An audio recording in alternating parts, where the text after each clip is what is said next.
ole tuntruma chuanin mizo te zinga Instagram followers nga top 10 te kan thir ho don nga khovel omtir ata atanga ni somni pasari me isang ni somni pakhat chung kha ani a somna atangin kan tananga somna hianin Rafi Rose ti oma Rafi Rose hianin followers hi nuai khat sing sari sangriat 178k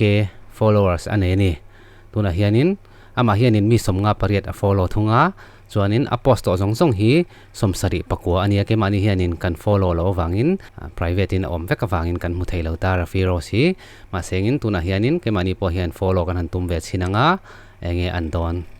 tikian request kan han thot ve phota chuanin ani hian milo accept du chuanin kan follow ve nga min accept du lo chuanin kan en ve theidon lo ani chuanin Rafi Rose hi mizo te zinga followers nga top 10 zinga somna ani a mi nuai khat sing sari sangriat ani sangriat po chuang thret me the ta hen 8k chewin langta nuai khat sing sari sangriat le pakhat sangriat le panga ti chote po ni thei thawa tiang kha alangkil ke lo ni hetlai bi ka hi chuanin chu lo ni ta ani chuan Rafi Rose hianin top 10 din mun a hawani mizo te zinga followers anga tek khop mai ke ni te ngai to chuanin nga tak ani adot le chuanin pakuana kan kalanga pakuana hi mizo zai thiam lar em mai ke ni pona kan ngai san Rosie Kerem Sangpui ani a ani hianin followers hi 178k followers hawania Rafi Rose nen khanin anin tukama sengin heta hianin hi nuai khat sing sari sangriat pangas nuai khat sing sari sangriat le za ti vel chote po kha akhan in thlauna chete om mai theya khatiang akhanin i thil om dan chu ni ata khanin Rafi Rose ai khanin chete na lo sangret ani mai theye ama hianin following hi sangthum zakwa somsari pathum a follow ve a post to zong hi zakwa somni pathum ania ani hianin mizo te zinga followers hi anga em maya nuai chuang ane ni hian hi a Instagram page ani a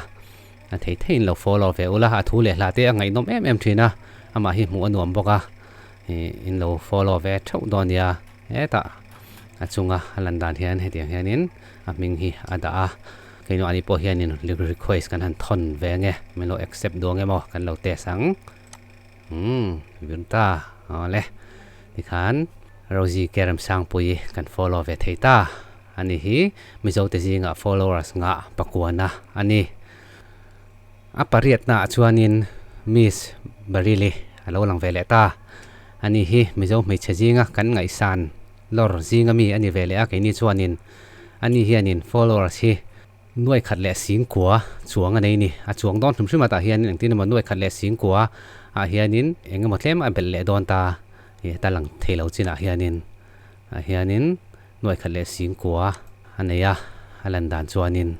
ani hianin mizo te zinga Instagram bi ka followers nga pariat na din mun aron hawani ani hi mitinina kan ngai san kan ngai nat om ania chuwang chuan followers po anga tek khop mai keini pon kan lo follow dei to ni hi mi hi chu bi kana kan lo ngai sang ani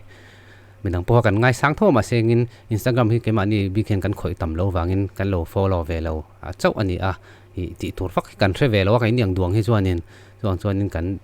en liam ve mai maya tuna hianin hemi bi kanon siam du wang hianin kanon en ve ani hianin Miss Bareli chuanin pariat na din mun a hawa chon a post zong hi zathum somruk pasari ani a chuanin mi zani pariat a follow ve ani a follow zinga hianin kan tel lo ani keini chu chuanin he post hen khat ho hi chu ti hian a lang theya ma hi chelo em maya a fel boka mi fel tak ani ti a hriat theya ama han en hrim hianin mi sual ani lo ani wang chuan keini chuanin kan ngai sanga akal ze la tura po du sakna kan hlan ngal bok ni selangin thalak po a moi hlom na ro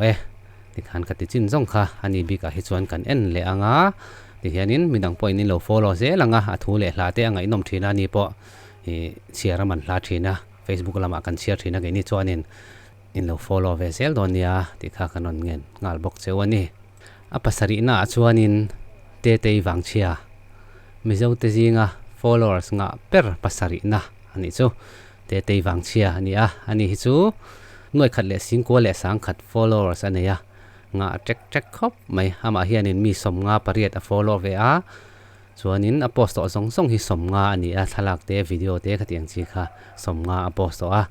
follow zinga hi chon kan tel lo ti kan chiang le ama se ke mani hian kan lo follow ve to a kan veng nu te halo ni ve awangin le ama hi chat lo em awangin kan follow ve shrim ani hi chu mu anuam ve shrim mizo te zinga in nial na dang dai tak ron chok chuak khat thei kha ani ve shrim mi pakhat chu ani ve ni thalak tlang pui hi ti hian kan en thuak anga mizo me chia chuanin anal ve tak set zeta ani po akal le zel na tura du sakna kan hlana engkim mai hi athiang veka kan nuam ti zong te tha kan ti zong te ain ang lawa ani po thalak post du dan te tiang zong te po adu dan ani a I aman tha ati dan ani a tha ati dan kha kan za sak mai tur ani ma sengin I tu ma hi ke ni chon kan soi sel thei lawa chuwang chuanin po chuni selangin ama bi ka chuanin mizo te zinga followers nga te zinga pasari na ani thei hi kan lom puya akal zel tura du sakna kan hlan non le ni ro se adot le kan kal leang adot le chuanin Merlin May ke Merlin hianin mizo te zinga followers nga per paruk na mizo te zinga ani chu nga check khop mai ani hi chuanin nuai khat chuang mai khadu tok to loin nuai ni chuang anei ni nuai ni le sang ruk chuang anaya followers hi anga le pek khop mai ani po hianin anin aposto song hi zali somnga pakwa ania mi zasari somkwa pakhat hi a follow ve to abokani kaini po a follow zinga hianin kan tel lo le photanga kan rin dan chuan kan tel don lo chianga chan chu in nim nai na kan nei lo kan in hre nai lo boka ma sengin a hlotlin na te engkim ai zon na te tluang taka kal zel theinan du sakna kan hlana ani po thataka nal tak le mel thataka om reng theinan du sakna kan hlan mola ni han hei a thalak da ho hi kan en le thuak anga ti zong hianin mishing nuna hianin van duai na te har sat na te a thleng thina ni pon kong tam takin har sat na apal tlang ni ti kan ria van duai chang te har sat na to ve chang te po anei ve ang chung atang po chuanin tal chuak thei zelin ani chuanin ring nun hi ama chon thei ni ti kan ria kan chuang tak set zeta mizo me che chuan tak ani a ani po hi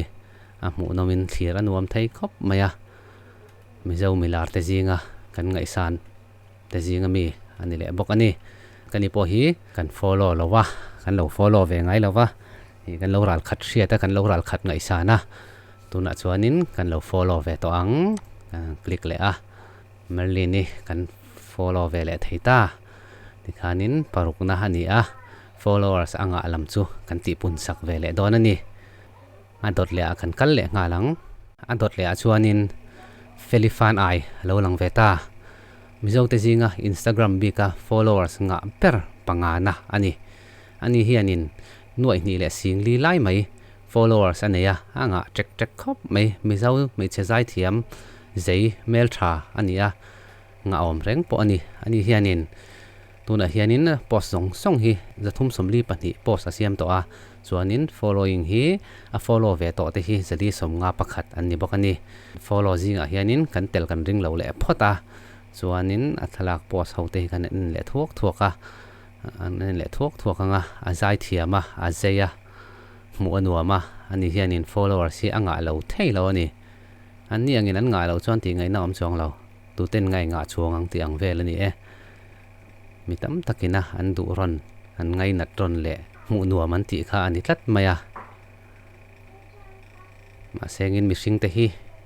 te na sang ka in te jong ka in te tling zo don lo tu ma hi kan thafam kim lo wa that lo na van doi na tok vek le har sat na tok vek kan ni a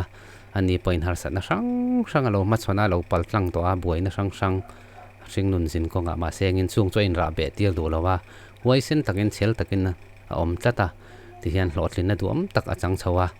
zai thiam lar em ni in ei zon na ting tak anei chho ngal ta mai ani a kan lompui tak set seta tha tak a zai chho se theinan du sakna kan hlana akal le sel na tura du sakna sang ber kan hlan mol ani po hi ti chuanin ani po hi kan lo la follow lo vele peka kai ni hi a Instagram lam hi kan ti vak lo wangin I mi klem te kan ti ve mai maya mingin account kan nei ve mai chaw ni a kan han follow vele ange a followers ti tam tua very fan ai kan mu ve le ta ti kha chuan kan a post apiang kan mu ve le thei to ang le an dot le kan le ngal meng ole an dot le chuanin palina kan kai chawanga kan ngai san em mai betsi larin sangi alo langta ani hi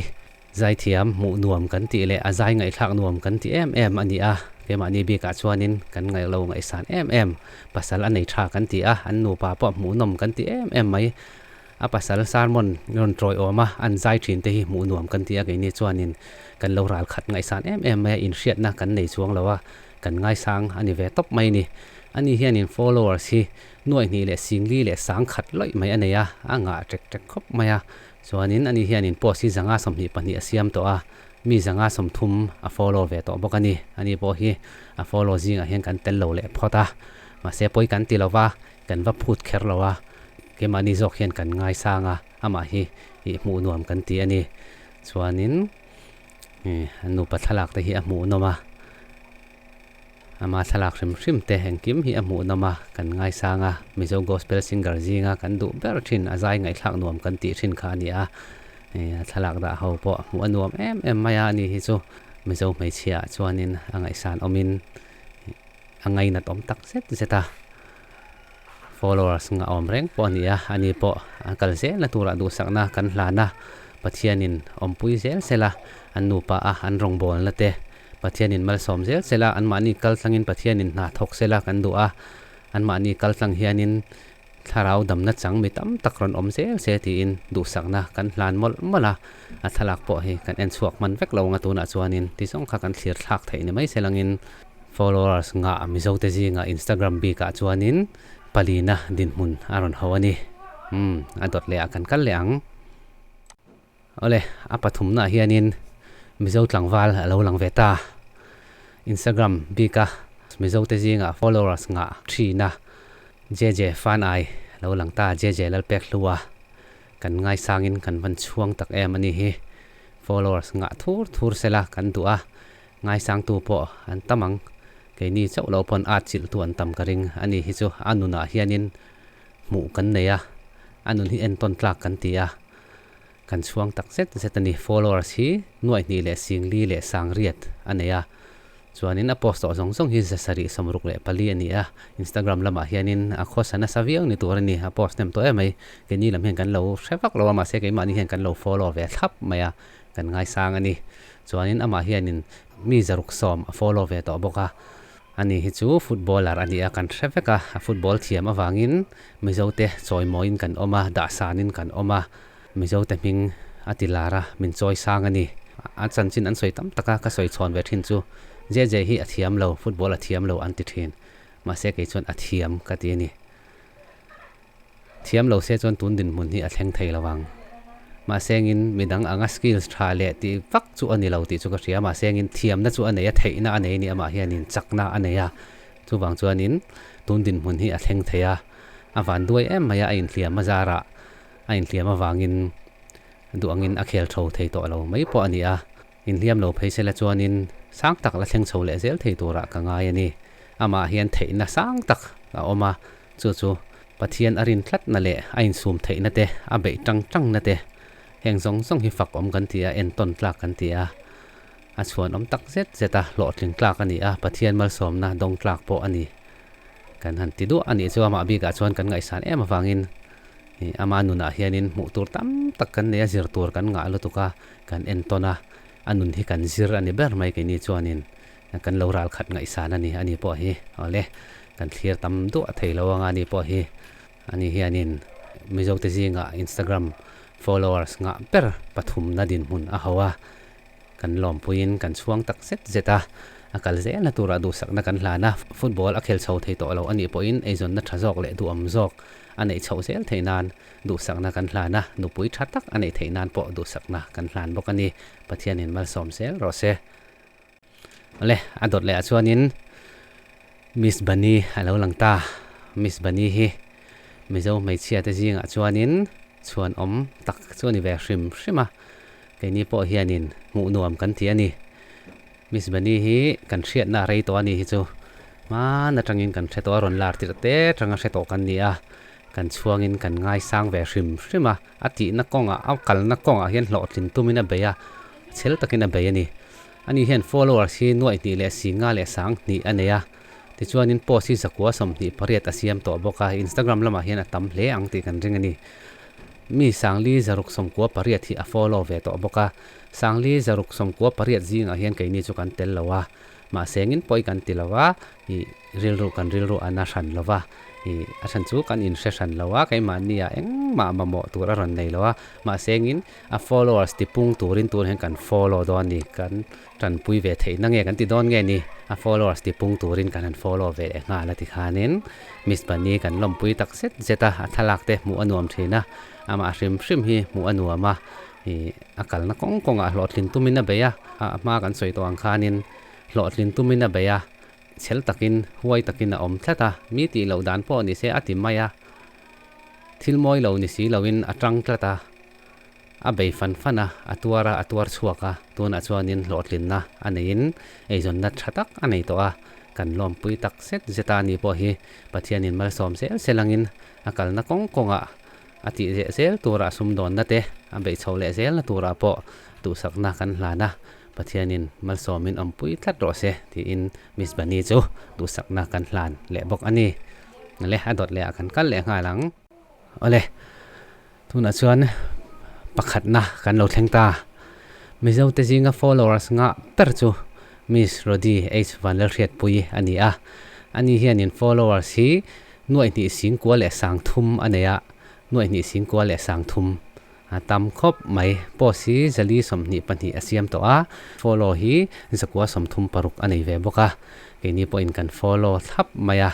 atana kan ti ve thei tok ti in kan han follow ani a athalak te kan thlir thathuak thuak boka ani hi mizo model zinga kan ngai san le chuan em kha ani a ahun lo man to dan le anun phung hrim social na tur kan nei ve lawa keini chuanin ama hi a tha kan ti in a fel kan ti a mu anuama kan ral khat hriat mai ma ni selangin anun chung ril thelo mai la ma se mi fel mi tha ani ti kan hre theya mi tha ni lo sela chuanin followers po nga berdin mun hi a hau thei hau lawng le ani po thalai te zinga no pangte te tuna modeling lama ron tui chho tur zong te ta na kongko mu tu le sul su tu lo ni se kan du a ama atang hianin modeling lama ron tui te hian ron zir chho selangin nun uluk apoi mo siate ron mu selangin ama atang hian ron zir selangin hetianga nga in suma thataka nun manga diktaka nun mangchung po hian a hlo thlin thei zia hi ron mu selangin miss rodi kal tlang hianin kan du a ama hianin kongko mu tu lo ni sel box selang kan du a mizo thalai tam takten modeling lama hlotlin na ron chang chho se kan du a miss rodi mizo te zinga Instagram followers nga ber ni na din mun a ho thei hi kan lom pui em a tun aya tam zok followers po anei chho sel ne theina turin du sakna sang ber kan hlana kan du ber ero chu mizo thalai ten modeling lama ron tui chho tur titana en ton tlak anuna zir tur tam tak ron nut chia bel le se tuna mi hi kan la du tok lawa ron nut chia bel zel se ti hi kan du a amana sul alo sut to na kong alo ko mu to na te ma alo lak to na song te hi thon lo selangin modeling lama eizon na thar ti dan thar chin dan thar emo hi kong ol sam jok emo kong tha jok emo khatiang an zo na tur khanin kong ko mu tu lo ni chho se kan du a mizo thalai te ta na mal som na ni sel turin du sakna kan hlana anuna hian zir tur tam tak a omani kan ti to kha thil tam tak kan lo zir thina hi ain sum thei na te nain en kol uluk na te heng song a hianin pathian mal som na adong na sa em a pathianin mal som se ti in du sakna kan han hlan ani ti khanin mizo te zinga Instagram followers nga top 10 te chu kan lo thlir ho le ta a anni ho bak po kha followers nga tak fel tak an omani ti kan ria a top 10 ho zinga khanin hindu berte comment lama ron soi ve ula ati zong kha tun tuma kan thlir ho thei te chu ni selangin trum danga kan in mule theu donia kan lo me